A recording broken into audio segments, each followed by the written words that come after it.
mentioning of story, I want to mention a book named Poor Economics, which was authored by two eminent authors, Professor Abhijit Banerjee and Esther Duflo. I recall chapter 2, which was A Billion Hungry People. In that chapter, poverty was synonymous with hunger. This association was institutionalized in UN's Millennium Development Goal, which was to reduce hunger and poverty. It doesn't mean that both the things are same, or poverty leads to hunger, or poverty has an implication of hunger. So I kept on reading that book, and I could see that a number of initiatives were considered by various governments, and many governments, they gave the food subsidies which were ubiquitous in the Middle East also. Egypt also spent 2% of its GDP on the food subsidies. In Indonesia also, Rashkin program also subsidized rice which was to be distributed. In India, in Orissa, the poor were entitled to 55 pounds of rice in a month at about 4 per pound. It means poverty has implications for people. With this, I want to explain you the concept of poverty. Now, what is poverty? Poverty can be explained as the inability of the people to attain a minimum standard of living. It is the relationship between the essential needs of people to survive and the ability to satisfy them. The people who are unable to satisfy their basic needs are known as poor. They live without fundamental freedom of choice. They have no choice. They just survive on what they have.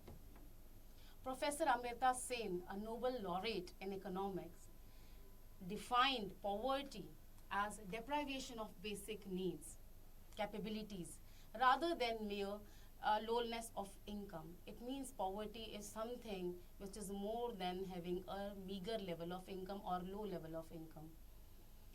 When poverty becomes alarming, it becomes alarming when a large number of people, they continue to live at a bare sustenance level. This issue is grave in Africa, Latin America, Asia, including India. It can be seen that in countries like USA, which are considered to be developed nations, and Western European countries as well, but have different nature. After explaining the concept of poverty, I want to explain the relationship between poverty and peace.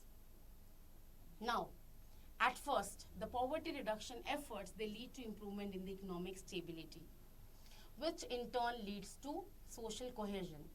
Enhanced social cohesion, affinity, can further reinforce the peace. On the other side, peace can also facilitate poverty reduction by creating a stable environment which is conducive to the people and their economic and ensures their economic development. Now, when we talk about the relationship between poverty reduction and peace, I have something to contribute in this.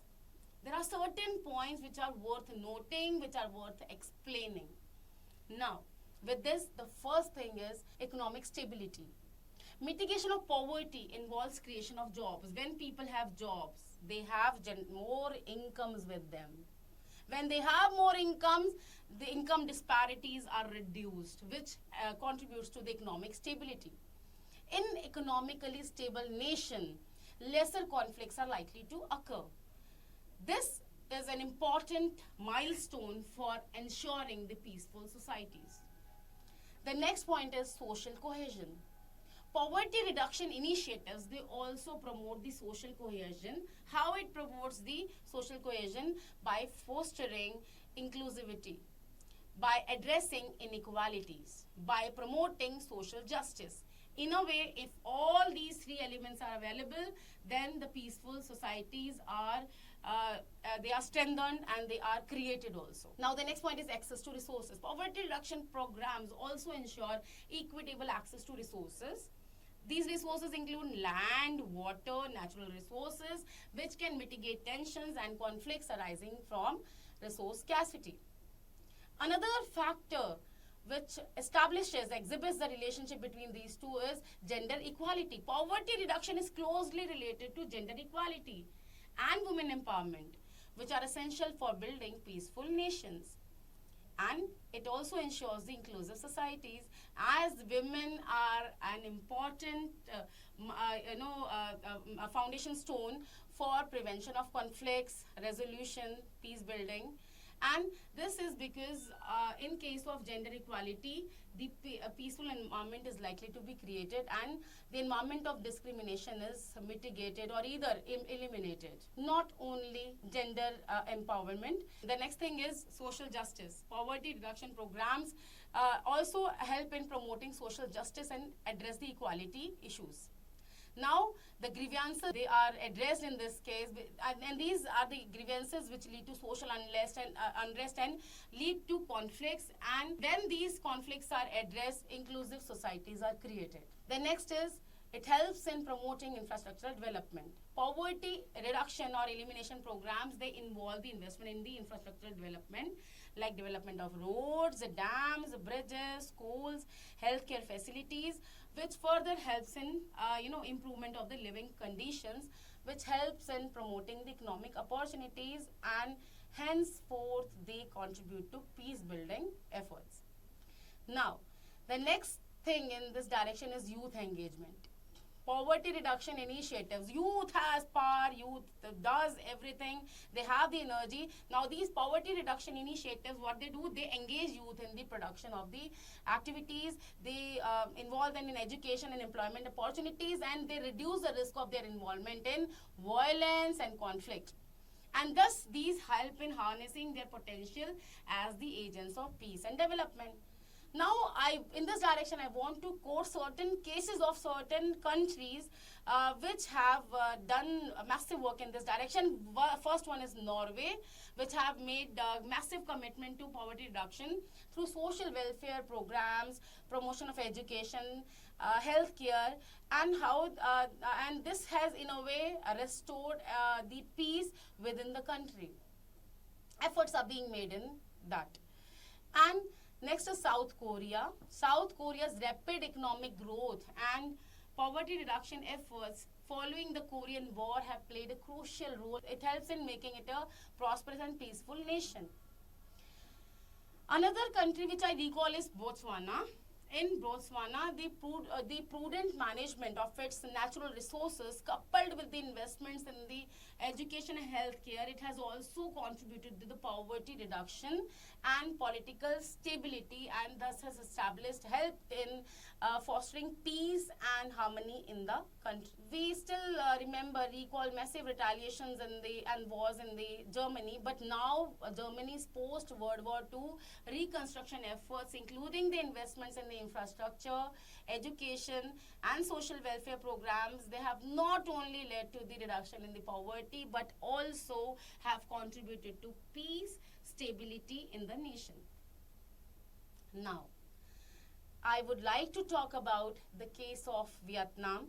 In Vietnam, the economic reforms, the policies, and the poverty reduction programs, they have uplifted millions of people from the poverty.